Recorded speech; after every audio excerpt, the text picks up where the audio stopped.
안녕하세요. 오늘은 지혜서의 의미라는 제목으로 말씀을 나눠볼까 합니다. 성경은 참으로 오묘하다고 말할 수밖에 없습니다. 오늘은 이 지혜서를 가지고 의미를 한번 되새겨보고자 합니다. 성경에서 지혜서라고 하면 욥기, 시편, 잠언, 전도서, 아가서 이렇게 5권을 말합니다. 그런데 이 책들이 어쩌면 그렇게 믿음의 단계로 체계적으로 정돈이 되어 있는지 놀랄 정도입니다.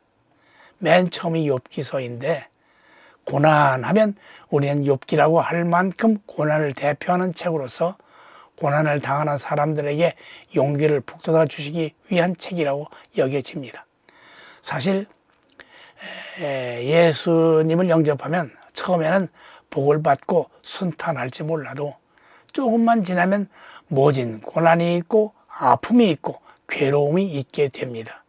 이럴 때 우리는 어떻게 합니까? 아마도 울게 될 겁니다. 울면서 괴로움을 표현해보기도 하고 아픔을 기도로 달래보기도 하면서 고난을 하소연으로 읊조리기도 할 것입니다.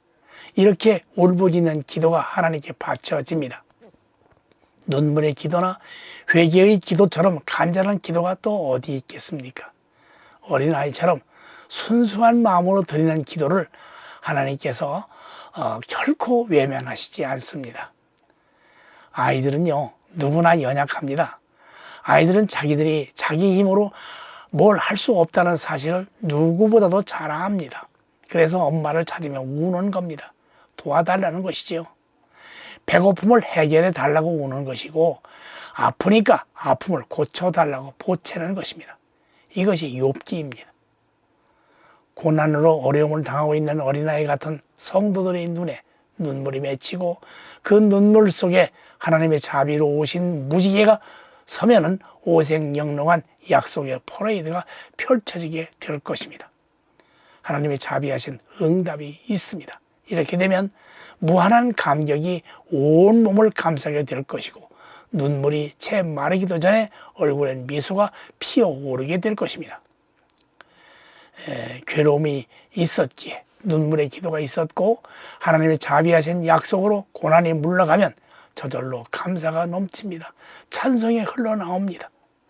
이 기도, 이 감사, 이 찬송이 바로 시편입니다. 그래서 욥기 다음에 시편이 있는 겁니다.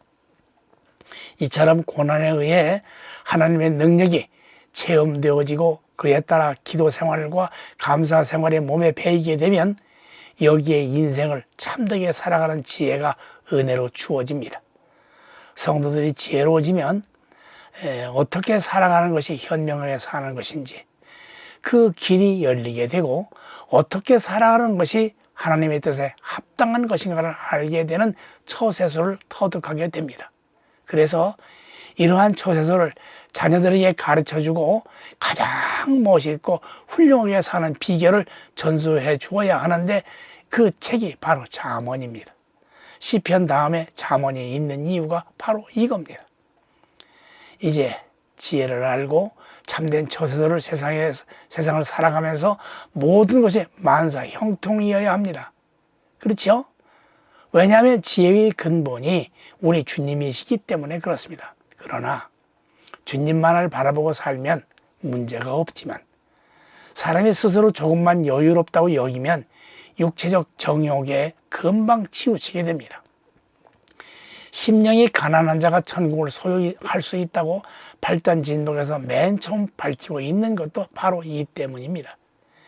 신앙의 처음 단계가 마음을 비우는 것이지만 사실은 믿음의 완성의 단계에 접어들 때 마음을 완전히 비우게 되는 법이니까 마음이 완전히 비워지지 않은 상태에서 복을 받으면 청직이라는 사명을 망각하고 자칫 곁길로 빠지기가 쉽습니다. 탐욕이 타락한 육신의 정욕을 몹시도 긁어대기 때문에 그렇습니다. 사탄이 그처럼 교활하기 때문인데 자칫 잘못해서 유혹에 빠져들어가면 헤어나오기가 여간 어렵지가 않습니다. 사람의 취향과 개성에 따라 알맞게 입맛에 맞는 약점을 건드려 가면서 재물을 탐하기도 하고 지혜를 과시하며 박수갈채를 이끌어내고 또 권세를 뽐내며 온갖 우상을 섬기는게 하면 음란성의 지배를 받아 색정광을 만들기도 하는데 여기에 대표적인 인물이 바로 솔로몬이 아닌가 싶습니다. 솔로몬은 천여 명의 아내를 두고 부와 권세를 누리며 역사상 가장 호화스럽고 가장 향락스러운 인생을 산 사람이었습니다. 그러니까 인생의 단맛이란 단맛은 모두 본 산증이라고 할 수 있는데 이 사람이 결론적으로 하는 말이 세상의 모든 것이 헛되고 헛되다는 것입니다. 인생을 제 아무리 호화스럽고 멋있게 산다 해도 인생을 총결산하는 마당에서 할 수 있는 말은 인생이 덧없고 헛되다는 것입니다. 이것이 전도서입니다. 그리고 이와 같은 인생이 끝나면 인간이 최종적으로 가야 하는 곳이 영혼의 세계인데 불지옥에 떨어져 이를 갈지 않으려면 오로지 주님과 함께 사는 것이므로 인생을 헛되이 보내지 말고 임마누엘의 삶을 살아야 한다는 것입니다. 주님께서 이 세상에 다시 오시겠다고 약속하셨습니다. 주님이 다시 오실 땐 신랑으로 오신다고도 했습니다.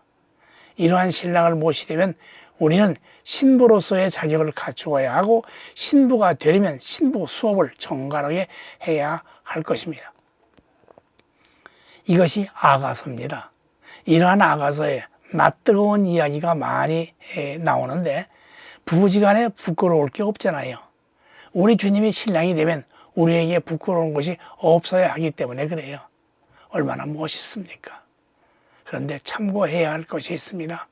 고난은요, 욥기에만 있는 것이 아니라 시편, 잠언, 전도서, 아가서에서도 점점 더 힘든 고난이 존재합니다.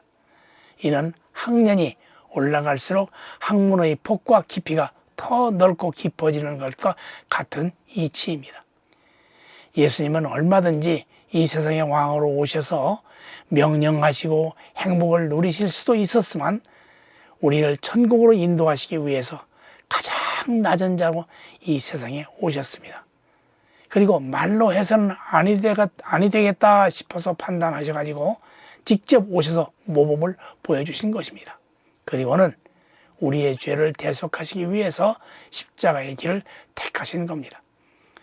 그리하여 우리가 하나님의 자녀가 되었습니다. 자녀로는 부족했는지 신부로 삼아 주셨습니다. 신부라면 신부다운 삶을 살아야 하지 않겠습니까? 명심해야 할 것은 노후 준비보다는 사후 준비가 잘 되어야 한다는 것입니다. 노후는 몇십 년밖에 안 되지만 사후는 영원하기 때문입니다. 할렐루야, 감사합니다.